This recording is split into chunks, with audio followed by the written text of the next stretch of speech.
పూరా లోకల్.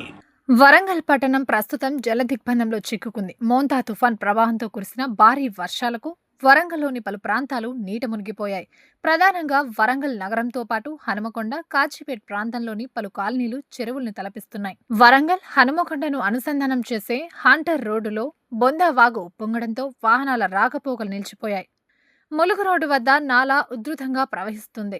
వరద ప్రభావంతో వరంగల్ భద్రకాళి ఆలయానికి రాకపోకలు నిలిచిపోయాయి. ఆలయం నుంచి పాలిటెక్నిక్ కళాశాల వరకు రోడ్డు జలమయమైంది. వరంగల్ తూర్పు పరిధిలో 6 పునరావాస కేంద్రాలను నగరపాలక సంస్థ అధికారులు ఏర్పాటు చేశారు. ముంపు ప్రాంత ప్రజలను పడవల సాయంతో పునరావాస కేంద్రాలకు విపత్తు నిర్వహణ సిబ్బంది తరలించారు. హనుమకొండ పరిధిలోని వడ్డేపల్లి చెరువు నుంచి భారీగా వరద నీరు కాలనీలోకి వచ్చి చేరుతోంది.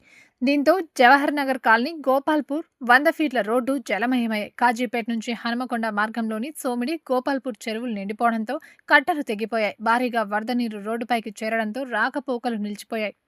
వివేక్ నగర్, అమరావతి నగర్, ప్రగతి నగర్ కాలనీలు జలమయమయ్యాయి. పలు కాలనీల్లో కార్లు, బైకులు జల ప్రవాహంలో కొట్టుకుపోతున్నాయి. పోచమ్మ మైదానం, దేశాయిపేటకు వెళ్లే మార్గంలో 80 ఫీట్ల రోడ్డు కూడలి వద్ద ప్రమాదకరంగా గుంత ఏర్పడింది.